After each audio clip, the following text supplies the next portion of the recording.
was reviewing with his team in the huddle. One shot, then when we make a miss, run and run through so we get some spacing. Make the game easy. And we're rolling here again with the fourth quarter. Might not come down to the wire, but you never know. Lakers shooting 56% in this game, really stringing quality possessions together offensively. And so in the game for the Timberwolves, Jones is out there with Rose. Then it's Taj Gibson. Then it's Gorgie Dang. And it's Crawford at the small forward. And he makes the first. And Chris, it's a players' league. And yet the officials, of course, have an impact on games. I'm thinking of a certain Game 6 back in 2002. In your opinion, how does the league ensure greater consistency with the officiating of games?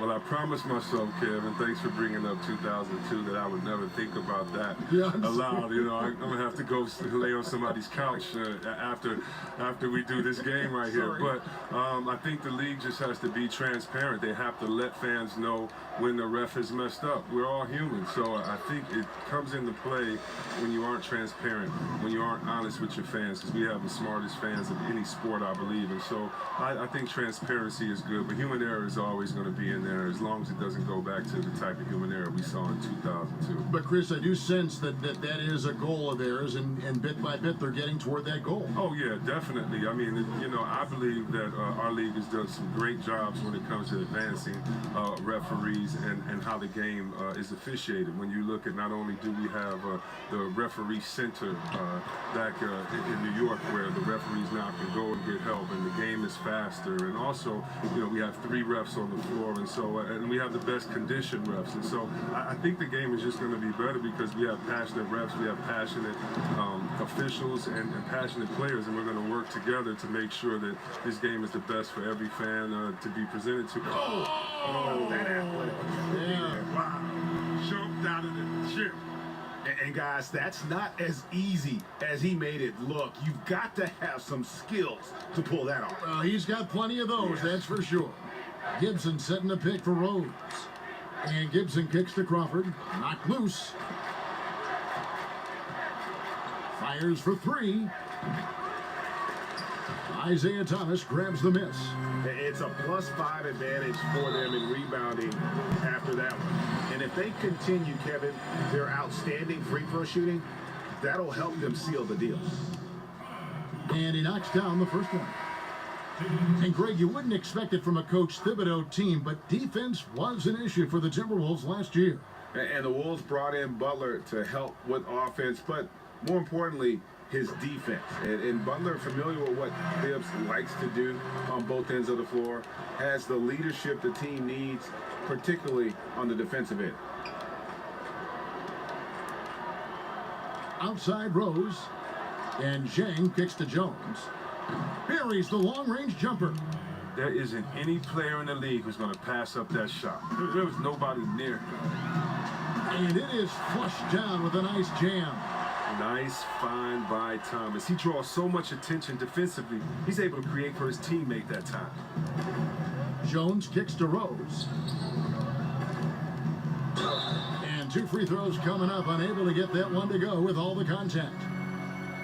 And it's really all about the evolution of Derrick Rose, finding out how to be more effective at this stage of his career. And, you know, I think he's done a good job of not relying on his outside shot as much. Still can attack and get to the rim, and it's starting to lead to better results. For Rose, the outside shot was something that never really recovered after his injuries, Greg, but he is still a dangerous scorer without that tool. One of the better finishers still at the rim in the league in terms of guards. His decision to go inside more helped bump that field goal percentage up last season. Not everyone can adjust their game, but Rose managed to do it seamlessly. Bielitsa, he checks in for the Timberwolves. Minnesota's gone 1 of 2 from three-point range here in the fourth. That's tipped. Outside Rose. It's Bielitsa. 11 feet out, and he hits it. 3rd minute of action now gone here in the fourth. Thomas passes to Zubac. Good, and the assist goes to Thomas. Thomas got 6 assists in the game. That's their 3rd straight make off an assist. Thomas against Jones. Here's Jang. And the shot falls short this time. Just a solid performance on the interior. The rebounding has been off the charts. And since they come out of halftime, they've been extremely poised and very efficient. And don't forget, very accurate. Taking shots within the flow of the offense. Not something that can be said for their opponent. Outside, Jones. Nice ball movement by Minnesota. And so it looks like the Timberwolves will retain possession here. Ennis, he's checked in for Thomas.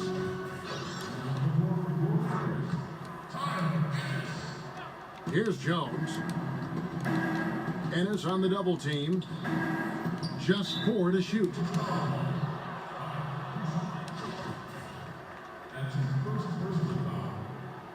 On defense, the Lakers. Here's Rose. The Timberwolves again can't hit. Hart the pass to Zubats. And Aldridge sends it back. They push it up 4 on 3. And there's Derrick Rose on the assist by Jones. 6 points for Derrick Rose. Nice understanding of where to go with the pass there. No good from Zubats. I think a kick out is the better option there. Defense had the rim on lockdown. And the foul on Tyler Ennis.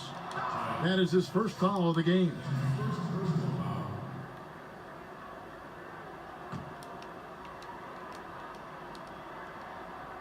Here's Jones. Pass to Bielitsa. 3-pointer. Rebounded by Hart. For Los Angeles, they've gone 6 of 9 on their field goal attempts since the start of the fourth quarter. Ennis, good. And so it's going to end up in the record books as a blowout, a dominating performance for Los Angeles. It was a standout performance across the board. I mean, it was like watching a cat play with a mouse. They were able to do more or less whatever they wanted. And we watched one guy all night long, guys, and looking at the stats just confirms what a dominant game he had. What a night tonight it was for Brook Lopez. He was the alpha dog out there tonight. Totally in charge of this game. No matter what the situation was, he was the one to dictate the action. Outside, Jones. The dish to Jang. And Bielitsa kicks to Rose. Lets it go from 11. Can't hit that one. Yeah, good interior D there prevents the deuce. Oh, wonderful anticipation. He reads the play perfectly. Then with the quick reaction time. And how much longer are they going to keep that foot on the accelerator? At this point, it's just icing on the cake. Terrific run, closes it out. In the corner, it's Jang. Back to Rose. Great pass to set up the lay-in. And you love to see Rose aggressively looking to score on the inside. 2-second difference between shot clock and game clock. Here's Kuzma. Good on the bucket. And giving the fans what they came to see, a spirited performance. Yeah, with a double-digit lead at this point, they can pretty much mark this one up in the win column. Jones dishes to Aldridge. Outside Rose. Oh, he misses the dunk. So it's Los Angeles winning this one easily. And the outcome of this one was never in doubt. And boy, they really put in a supreme effort. It just felt like once they had that lead and it was comfortable, they were not going to relinquish it. It's time now to go courtside as we send you over to David Aldridge from the sideline. David, take it away.